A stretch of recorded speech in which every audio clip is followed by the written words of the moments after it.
3 মাহৰ ভিতৰত এই টাস্ক ফোৰ্সে ৰিপোৰ্ট দিব যে কেনেকৈ অহা 5 বছৰত আমি 2 লাখ সৰকাৰি চাকৰি দিব পাৰো।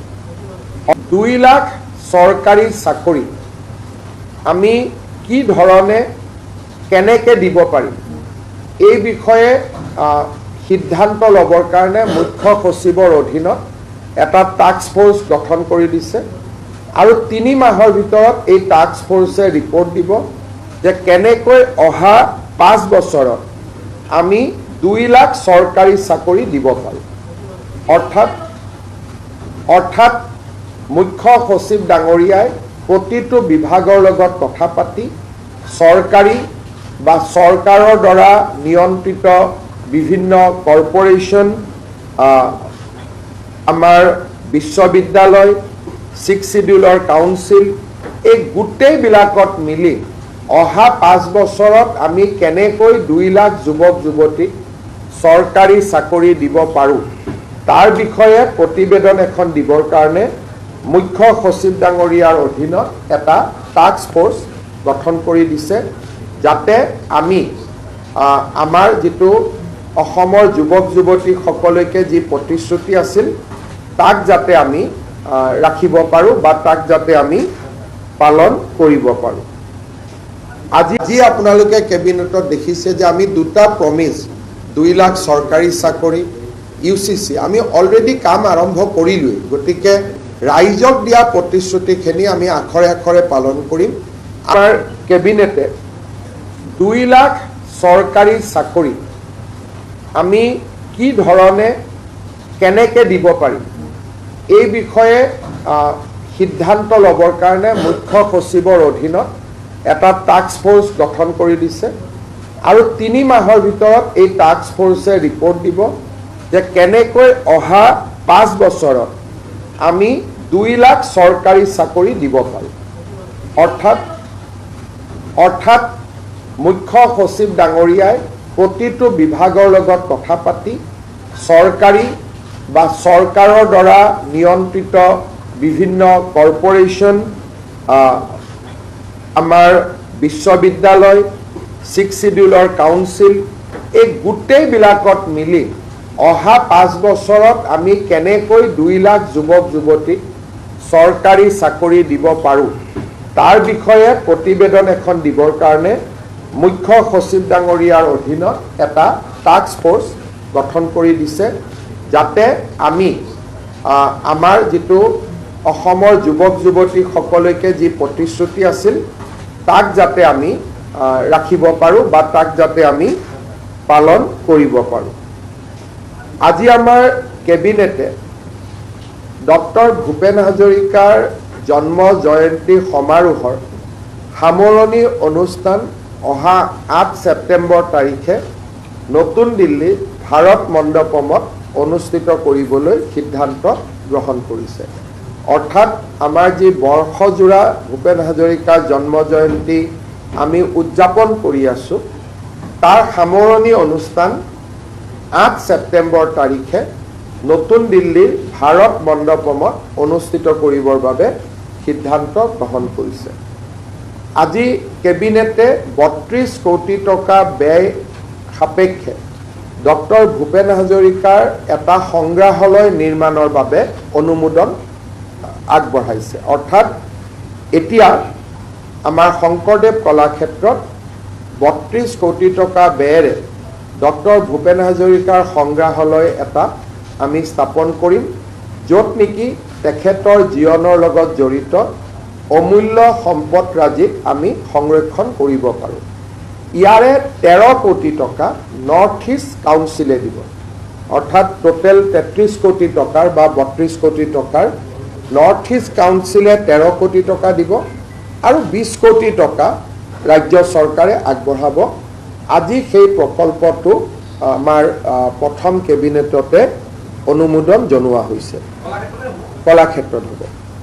আজি ৰাজ্য চৰকাৰে অসমৰ মহা অধিবক্তা দেৱজিৎ শইকীয়াক আৰু 5 বছৰৰ কাৰণে অসম চৰকাৰৰ মহা অধিবক্তা হিচাপে নিয়োগ কৰিছে। প্ৰধানমন্ত্ৰী নৰেন্দ্ৰ মোদী ডাঙৰীয়াই যোৱা কেইটামান দিনত ভাৰতৰ বিদেশী মুদ্ৰা সংৰক্ষণৰ কাৰণে আৰু অপব্যয় নকৰিবৰ বাবে ৰাজ্য চৰকাৰ আৰু দেশৰ জনগণক পৰামৰ্শ দিছিল। প্ৰধানমন্ত্ৰী ডাঙৰীয়াৰ পৰামৰ্শক সৰুগত কৰি আজি ৰাজ্য চৰকাৰে কেইবাটাও সিদ্ধান্ত গ্ৰহণ কৰিছে, যিকেইটা সিদ্ধান্ত মই আপোনালোকক ক'ব খুজিছোঁ।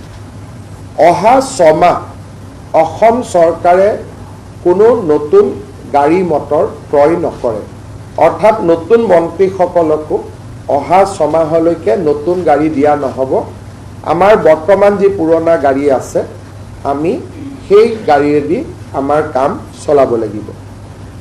দ্বিতীয়তে যিকেইটা আমি অনুমতি ইতিমধ্যে দিলোঁ, কিন্তু অহা কালিৰ পৰা প্ৰযোজ্য হোৱাকৈ 6 মাহ কোনো চৰকাৰী বিষয়া নিজৰ খৰচতো বিদেশ ভ্ৰমণ নকৰিব। বহুত সময়ত মানুহে কয়, এজন অফিচাৰে কয় যে মই হলিডেত যাব খুজিছোঁ থাইলেণ্ড, ছিংগাপুৰ, আৰু আমি এইটো লিবাৰেলি আমি অনুমতি দিওঁ। কিন্তু বৰ্তমান 6 মাহৰ কাৰণে এক্সেপ্ট মেডিকেল ৰিজনক বাদ দি কোনো চৰকাৰৰ মন্ত্ৰী বা বিষয়াই বা কৰ্মচাৰীয়ে বিদেশ ভ্ৰমণ কৰিব নোৱাৰিব। 6 মাহৰ কাৰণে বোথ অফিচিয়েল এণ্ড পাৰ্চনেল, কোনো ধৰণৰ অফিচিয়েলিও বিদেশ ভ্ৰমণ নকৰে আৰু ব্যক্তিগত টকা দিও বিদেশ ভ্ৰমণ নকৰে। চৰকাৰী বিদেশ ভ্ৰমণ অকল মুখ্যমন্ত্ৰীৰ আগতীয়া অনুমতিৰে সম্ভৱ হ'ব, কিন্তু চৰকাৰী বিদেশ ভ্ৰমণৰ ক্ষেত্ৰতো সেমিনাৰ বা কনফাৰেন্সত আমি যিমান দূৰ সম্ভৱ হয় গুৱাহাটীৰ পৰাই ভিডিঅ' কনফাৰেন্সত অংশগ্ৰহণ কৰিবলৈ আমাৰ বিষয়াসকলক আমি অনুৰোধ কৰিছোঁ। ৰাজ্যপালৰ পৰা আৰম্ভ কৰি আমাৰ প্ৰতিটো পৰ্যায়ৰ চৰকাৰী বিষয়া মন্ত্ৰীসকলৰ কনভয়সমূহ সৰু কৰা হ'ব, নিৰাপত্তাৰ দিশটোক বাদ দি।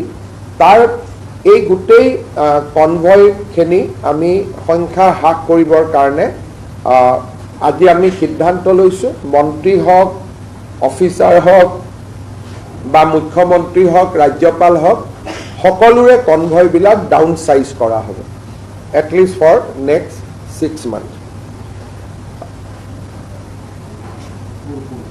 যোৱা বছৰত তুলনা it will be cut by 20%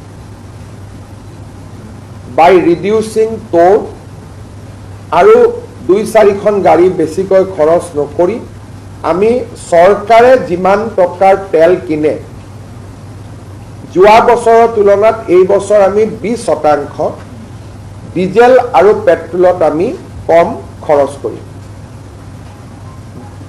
আৰু এটা আজি আমি সিদ্ধান্ত লৈছোঁ যে অহা 6 মাহ অসম চৰকাৰে কোনো বিদেশী বস্তু ক্ৰয় নকৰিব। মোবাইলে হওক, কিবা আন যিকোনো আমাৰ বিভিন্ন সময়ত বিভিন্ন বস্তু আমি কিনি থাকোঁ, অহা 6 মাহ আমি কোনো ধৰণৰ বিদেশী বস্তু ক্ৰয় নকৰোঁ। চৰকাৰে, পাব্লিকে কৰিব পাৰে, চৰকাৰে আমি ক্ৰয় নকৰোঁ। যাত সিদ্ধান্ত হৈছে তাক মই এটা এটাকৈ আপোনালোকক ক'ব খুজিছোঁ। আজিৰ কেবিনেটে ভাৰতীয় জনতা পাৰ্টিৰ ইলেকশ্যন মেনিফেষ্টোখনত অহা 5 বছৰৰ চৰকাৰ পৰিচালনাৰ গাইডিং প্ৰিন্সিপল হিচাপে ইয়াক এডপ্ট কৰে। অৰ্থাৎ বিজেপিৰ মেনিফেষ্টোখনেই এতিয়াৰ পৰা দলীয় মেনিফেষ্টো নহয়, এইখন চৰকাৰৰ নীতি নিৰ্ধাৰণৰ আধাৰ হিচাপে ইয়াক আজিৰ কেবিনেটে গ্ৰহণ কৰিছে। অৰ্থাৎ আজিৰে পৰা বিজেপিৰ মেনিফেষ্টোখন বৰ্তমানৰ অসম চৰকাৰৰ পলিচি ফৰ্মুলেশ্যনৰ আধাৰ হিচাপে তাক গ্ৰহণ কৰিবলৈ সিদ্ধান্ত গ্ৰহণ কৰা হয়।